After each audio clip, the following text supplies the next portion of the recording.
Hello friends, welcome back to my channel Shanthi சண்டல் vlogs. உங்களால் நிற்கவோ நடக்கவோ முடியலையா, உட்காந்துட்டு எழுந்திருக்கிறதுக்கு ரொம்ப கஷ்டமாக இருக்குதா அப்படின்னா ரெகுலராக இந்த உருண்டையை செஞ்சு நீங்கள் சாப்பிட்டுட்டே வந்தீங்கன்னு வச்சுக்கோங்களேன், உங்களுக்கு இந்த பிரச்சனையிலேருந்து முழுசாக தீர்வு கிடைக்கும். அது மட்டும் இல்லாமல் ஆர்த்ரைட்டிஸ் அப்படிங்கிற எலும்பு வலியிலேருந்தும் நம்மளை முழுசாக பாதுகாக்கும் இந்த உருண்டையை நீங்கள் ரெகுலராக சாப்பிட்றதன் மூலியமாக. இது மட்டும் ரெகுலராக ஒன்று நீங்கள் சாப்பிட்டுட்டே வந்தீங்கன்னு வச்சுக்கோங்களேன், குழந்தைங்கள்லேருந்து பெரியவங்க வரைக்கும் தாராளமாக சாப்பிட்லாங்க. இதை சாப்பிட்டுட்டே வர வர உங்களுடைய எலும்பு பலமாகும். இரும்பு பலம் அடைஞ்சேன் அப்படின்னு சொல்கிற அளவுக்கு உங்களால் அந்த கைவலி கால்வலி இதிலேருந்து முழுசாக நிவாரணம் கிடைக்குங்க. ஸோ இந்த உருண்டையை நீங்கள் ரெகுலராக செஞ்சு சாப்பிட்டுட்டே வாங்க. மூட்டுக்கு மூட்டு வலி இருக்கக்கூடிய அந்த ஆர்த்ரைட்டிஸ் வியாதியும் படிப்படியாக இந்த உருண்டையை நீங்கள் சாப்பிட்டுட்டு வர்றதன் மூலியமா குணமாகறத நம்ம கண்கூட பார்க்கலாம். வாங்க இது எப்படி செய்யலாம் அப்படிங்கிறது பார்க்கலாம். இப்போ ஒரு பேன் வச்சுருக்கேன், அதில் கருப்பு உடைச்ச உளுந்து நான் எடுத்திருக்கேன். நான் வந்து 1/4 கிலோ, அதாவது 250 ml உள்ள கப்பில் 2 கப்பு எடுத்திருக்கேங்க. அதாவது மெஷர்மெண்ட்டுன்னு பார்த்தீங்கன்னா 1/2 கிலோ உடைச்ச கருப்பு உளுந்து எடுத்திருக்கேன். தோல் நீக்காத உளுந்தை நல்லா செவக்க வறுத்து எடுத்துக்கலாம். நீங்கள் இந்த உளுந்து தான் யூஸ் பண்ணணும் அப்படிங்கிற அவசியம் கிடையாதுங்க. வெள்ளை உருட்டு உளுந்து இருந்தால் கூட அதை கூட நீங்கள் யூஸ் பண்ணிக்கலாம். இதை நல்லா செவக்க வறுத்த பிறகு ஒரு தட்டில் கொட்டி ஆற வச்சுருங்க. அதோட இப்போ நான் மெஷர்மெண்ட்டு அளந்த பார்த்தீங்களா, அதே கப்பால் 1/2 கப் அளவுக்கு பாசிப்பருப்பு பயத்தம்பருப்பு, 2 ஸ்பூன் பச்சரிசி சேர்த்து இதையுமே நல்லா செவக்க வறுத்து எடுத்துக்கலாம். பச்சரிசி ஏன் சேர்க்குறோம் அப்படின்னா, நம்ம உருண்டை பிடிக்கும் போது அது ஒரு பைண்டிங்காக இருக்கும். அதனால அதையுமே நல்லா செவக்க வறுத்து இந்த பிளேட்டில் கொட்டி நல்லா ஆறணுங்க. நல்லா ஆற வச்சுடுங்க. இதை அரைக்க போகும்போது நல்லா ஜில்லுன்னு இருக்கணும். அதாவது ஒரு ஃபேனுக்கு கீழே வச்சு ஆற வச்சுடுங்க. இது நல்லா ஆறட்டும். இப்போ இந்த உருண்டை பிடிக்கிறதுக்காக நான் ஜிஆர்பி நெய் யூஸ் பண்ணுறேங்க. இந்த ஜிஆர்பி நெய்யில் நம்ம செய்யும்போது இந்த லட்டு நல்ல சுவையாகவும் இருக்கும். அதோட இது கவுகி பசுமாட்டு நெய் அப்படிங்கிறதுனால, பசு நெய்ங்கிறதுனால நமக்கு நல்ல ஆரோக்கியமாகவும் இருக்கும். இப்போ 2 ஸ்பூன் அளவுக்கு அதே வானலியில் நெய் சேர்த்து அதில் ஒரு 20-25 முழு முந்திரி பருப்பு சேர்த்துருக்கேன். நீங்கள் உடைச்சதா இருந்தால் அதாவது ஒரு 40-50 சேர்த்துக்கோங்க. நான் உடைக்காத முழு முந்திரி ஒரு 20-25 எடுத்திருக்கேன். அதே அளவுக்கு பாதாம் பருப்பும் ஒரு 20-25 எடுத்து அந்த நெய்யில் வறுத்துக்கலாம். அதோட அதே கப்பால் 1/2 கப் அளவுக்கு வேர்க்கடலை சேர்த்துருக்கேன். வறுத்த வேர்க்கடலையாக இருந்தாலும் பரவாயில்ல, வறுக்காத வேர்க்கடலையாக இருந்தாலும் இந்த நெய்யில் சேர்த்து நம்ம நல்லா வறுத்து எடுத்துக்கலாம். இப்போ பாருங்கள், முந்திரி நல்லா செவந்து வந்துடுச்சு. இப்போ இதை நல்ல நெய்யை வடிகட்டிட்டு ஒரு பிளேட்டில் எடுத்து இதையுமே வச்சு ஆற வச்சிடலாம். இப்போ இதுவுமே நல்லா ஆறட்டும். இப்போ பார்த்தீங்க அப்படின்னா அந்த நெய் வந்து மிச்சம் இருக்கு இல்லையா, அது அப்படியே இருக்கட்டும், அது நமக்கு தேவைப்படும். இப்போ இது வந்து நமக்கு உளுந்து பயத்தம்பருப்பு நல்லா ஆறிடுச்சு. இதை மிக்சர் ஜாரில் போட்டு, சின்ன ஜாராக இருந்தால் 2 தடவையாக போட்டுக்கோங்க, பெரிய ஜாராக இருந்தால் ஒரே தடவை போட்டு அதில் வாசனைக்காக ஒரு 4 ஏலக்காய், 4லேருந்து 5 ஏலக்காய் தாராளமாக சேர்த்துக்கோங்க. நல்ல வாசனையாக இருக்கும். இதை வந்து நம்ம பவுட்ரு பண்ணணும்.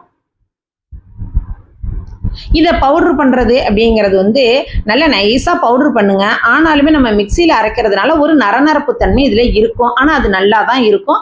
இப்படியே இருக்கட்டும். நீங்கள் நிறைய அரைக்கிறீங்க அப்படின்னா நீங்கள் நல்லா வறுத்து மிஷினில் கூட அரைச்சிக்கலாம். நம்ம வந்து 1/2 கிலோ போட்டிருக்கோங்கிறதுனால மிக்சர் ஜார்லேயே நம்ம அரைச்சிட்டு அதை ஒரு பிளேட்டில் சேர்த்துக்கலாம். இப்போ திரும்ப நம்ம முந்திரி பாதாம் இருக்குது பார்த்தீங்களா, அதையுமே வந்து நல்லா நைஸாக அரைச்சி அந்த மாவோட சேர்த்துடலாம். இப்போ நான் உடைச்ச வெல்லம் சேர்த்துக்கிறேங்க. உடைச்ச வெல்லமுமே நான் வந்து 2 கப் அளவுக்கு எடுத்திருக்கேன். எனக்கு சுகர் நிறைய தேவைப்படுதுங்கிறதுனால நான் போட்டிருக்கேன். நீங்கள் கம்மி பண்ணியும் போட்டுக்கலாம், இல்லை எக்ஸ்ட்ராவாக வேணால் ஜாஸ்தி நீங்கள் சேர்க்க வேண்டியதில்லை. இதுவே நல்லா கரெக்டாக இருக்கும். இதையுமே மிக்சி ஜாரில் சேர்த்து அதோட அரைச்சோம் பார்த்தீங்களா மாவு, அதை ஒரு கைப்பிடி அளவுக்கு இதில் சேர்த்து நல்லா பவுட்ரு பண்ணிக்கலாம். இப்போ பாருங்கள், இது எதுக்கு இந்த மாவு சேர்க்குறோம் அப்படின்னா, அந்த வெல்லம் வந்து மிக்சர் ஜாரில் ஒட்டாமல் இருக்கணுங்கிறதுக்காக தான் அந்த பவுட்ரு நம்ம சேர்த்துருக்கோம். இப்போ இது எல்லாத்தையும் ஒன்றா சேர்ந்து நல்லா கையால் கலந்து விடுங்க. உங்களால் கையால் கலக்க முடியலன்னு வச்சுக்கோங்களேன், மிக்சி ஜார்லேயே மாவையும் சேர்த்து நல்லா பல்ஸ் மோடில் போட்டு எடுத்துருங்க. இப்போ இதில் வந்து நம்ம வந்து வெல்லத்தை சேர்த்தாச்சு, பாதாம் முந்திரி அரைச்சோம் பார்த்தீங்களா, அதையும் சேர்த்தாச்சு. இப்போ இந்த கலவையை எல்லாத்தையும் கட்டிகள் இல்லாமல் எல்லாத்தையும் நல்லா கலந்தாச்சு. இந்த உருண்டையை ரெகுலராக ஒன்று சாப்பிட்டுட்டே வாங்குங்க. ரொம்பவே ஆரோக்கியமான உருண்டை இது. இப்போ நம்ம மிச்சம் இருக்கு பார்த்தீங்களா நெய், அதோட திரும்ப ஒரு 1/2 கப் அளவுக்கு நெய் சேர்த்து நல்லா சூடு பண்ணிக்கலாம். இப்போ இந்த பக்கம் பார்த்தீங்க அப்படின்னா இதில் ஒரு சின்ன டிப்ஸ் ஒன்று சொல்கிறேன் பாருங்க. நம்ம வந்து ஒரு அகலமான பாத்திரத்தில் நான் மாவெல்லாம் போட்டு வச்சுருக்கேன். நீங்கள் வந்து நெய் வந்து நல்லா சூடு பண்ணி கொஞ்சம் கொஞ்சமாக எடுத்து இந்த மாவில் சேர்த்து ஒரு ஒரு உருண்டையாக பிடிச்சு எடுக்கலாம்.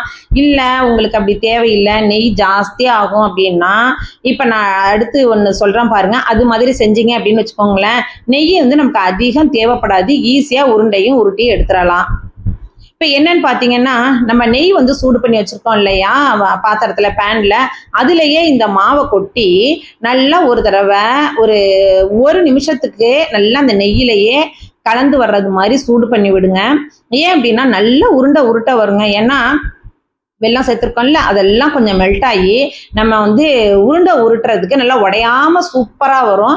அதனால இதில் அடுப்பில் வச்சுட்டு அடுப்பை நல்லா ஃபுல் சிம்மில் வச்சுருங்க. சிம்மில் வச்சு இந்த நெய்யெல்லாம் படுற அளவுக்கு நல்லா கலந்து விட்டு அடுப்பை ஆஃப் பண்ணிவிடுங்க. ஆஃப் பண்ணிவிட்டு இதை இறக்கி வச்சுடுங்க. இறக்கி கையோட என்ன பண்ணிடுறீங்க அப்படின்னா நல்லா அமுக்கி விட்டுருங்க. அப்போ தான் ஆறாமல் இருக்கும். நமக்கு உருண்டை பிடிக்கிறதுக்கும் ரொம்ப ஏதுவாக வரும். நல்லா உடையாமலும் உருண்டை வரும். நமக்கு உளுந்து வந்து தோலோட சேர்க்கறதுனால அதிகமான பலன்களை கொடுக்குங்க. கூடுமான வரை உங்களால் தோலோட சேர்க்க முடிஞ்சதுன்னா அதே மாதிரி செய்யுங்க. அப்படி இல்லாத பட்சத்தில் நீங்கள் வெள்ளை உருட்டு உளுந்து எடுத்துக்கோங்க. முழு உளுந்து கூட வறுத்து நீங்கள் இது மாதிரி உருண்டை பிடிக்கலாம். கைவலி கால்வலி மட்டும் இல்லைங்க, இடுப்பு வலிக்கும் சரி நமக்கு வந்து உளுந்து வந்து அந்த அளவுக்கு சத்து நிறைந்ததுங்க.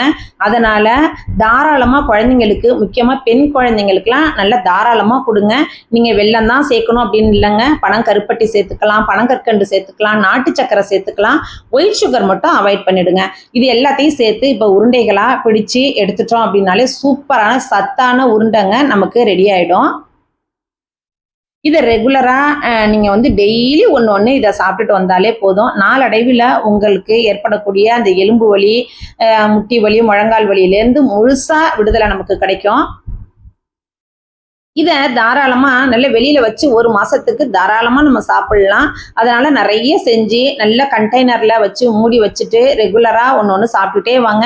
1 மாதம்லாம் இல்லைங்க, நமக்கு சீக்கிரத்துலேயே காலியாகிடும். அந்த அளவுக்கு டேஸ்ட்டு அட்டகாசமாக இருக்கும். தரையில் உட்காந்தா என்னால் எழுந்திருக்கவே முடியாது அப்படின்னு சொல்கிறவங்க கூட, வயசான பாட்டி கூட இதை ரெகுலராக சாப்பிட்றதுனால நம்மளால் ஈஸியாக எழுந்திருக்க முடியும். குடுன்னு ஓட கூட செய்யலாம் நம்மளால்.